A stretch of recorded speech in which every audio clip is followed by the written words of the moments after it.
Hello and welcome back to Dragon Quest World Tutorials. I'm Quick GZZ, and in this video we're going to go over the new weapon. So that is going to be right over here on this character. So this is going to be the large paw print rice scooper. So you did see this in the previous video that I did. So used it in the new Dark Troll Hokura.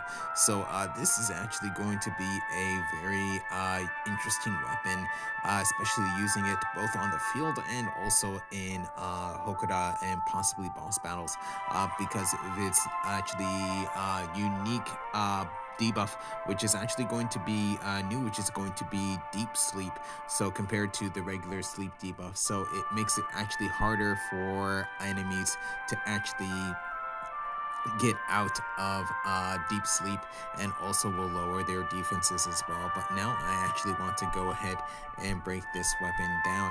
So pretty much with this weapon, its attack power is going to be at 186. Then in terms of levels, so at level 1, you'll get +5 attack to your high priest. If it's level 3, you'll get +5 defense if this is going to be on a guardian. Then over here at level 35, you'll have +5% damage to demons. At level 40, +5% damage to beasts. And at level 45, +12 to your attack power if you have expertise with this particular weapon. Here I actually want to go ahead and lock that in. So here what I want to do is pretty much when this came out, it came out at the same time as the new hell perfume, which is going to be here. So over here, this is going to be the new enemy for the hell perfume. So this is going to be volume 2. So this is actually going to be called Hibabango, this particular enemy. So pretty much this weapon is going to be the weapon to use for this particular hell perfume. So I actually want to go ahead and put that on.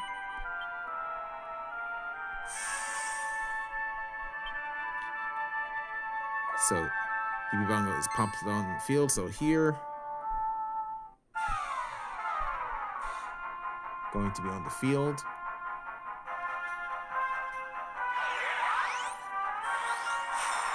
So with this, you're going to see a couple of things. So up here for the Hibabango and actually all the enemies that you see here, they're all going to have debuffs on them. So the first one is going to be from Do zo goゆっくり, which is please take your time. So this is going to cost 6 MP, and at the start of the battle, all enemies have their agility greatly reduced. So that's going to last 2 turns. So here you can see that their agility has been lowered by 2 ranks. Then besides that, here in the middle, you're going to have a slime enemy right here that's going to have another debuff on it as well. This is going to be from Slime Tachi no Fusen, so which is going to be slime fight. So this is going to cost 10 MP. So with this, slime will attach to the enemy with the lowest HP. When the enemy dies, it will deal physical damage to enemies on both sides and have a chance of blowing them away. So equipping slime type souls or a Seraphy soul increases the effect of this particular action. So that's going to be that there. So what I want to do now is go over the other abilities of this particular weapon. So over here, the first one I want to do is a debuff, which is going to be Lariho. So Lariho is one we have seen before. It costs 10 MP, and it's a spell that puts one enemy to sleep. So going to try it on the Hibabango right over here.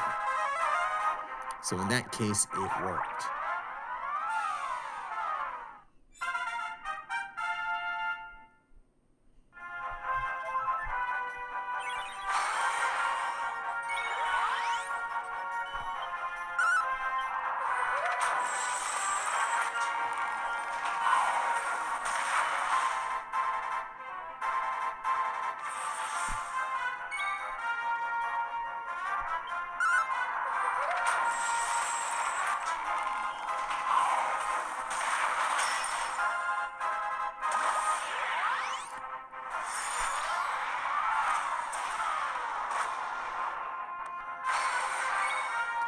Okay, so again, going to be back at my God hand right here.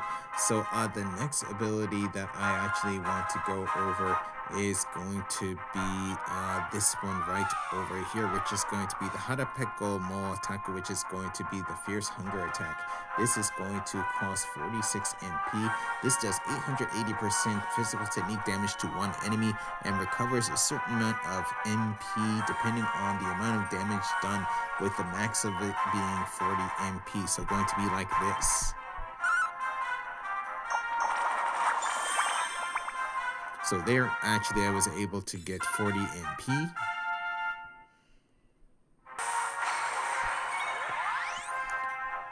Okay, so again, back with my God hand. So the next ability that I actually want to do is going to be its main ability, which is going to be right over here. This is going to be Magokuro Full Burst. So with this is going to cost 59 MP. This does 790% physical technique damage to all enemies and inflicts deep sleep. Has a rare chance to ignore resistances to deep sleep. So you can actually get this on enemies, but it removes illusion debuffs from all enemies, and enemies in deep sleep have their defenses reduced by 50%, and it's harder for them to wake up. So the main reason why it removes illusion is because the Hibibango will actually cast illusion on the enemy, on the characters. So going to be like this.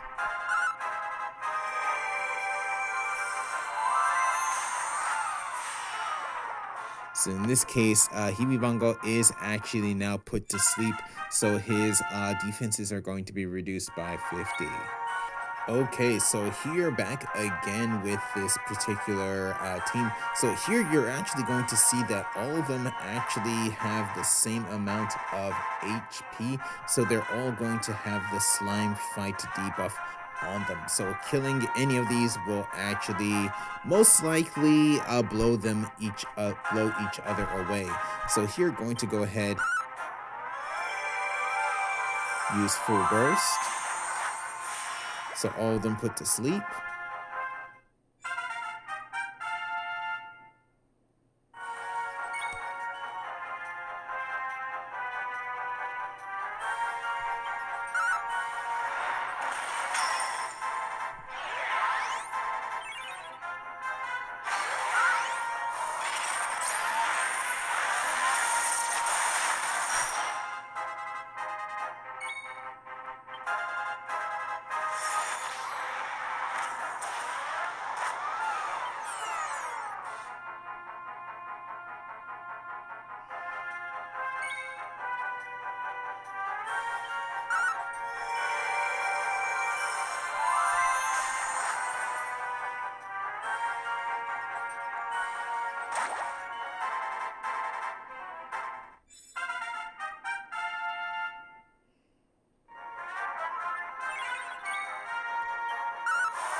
Okay, so now that I'm back at my God hand here, what I want to do is actually show the healing ability of this particular weapon. So that's going to be hit here. So this is going to be Dobikiri no Kokari Nasai, which is a wonderful welcome home. This is going to cost 10% of the wielder's max MP, and with a warm welcome, Seraphy significantly heals all characters, but this can only be used once during battle, so going to be like this.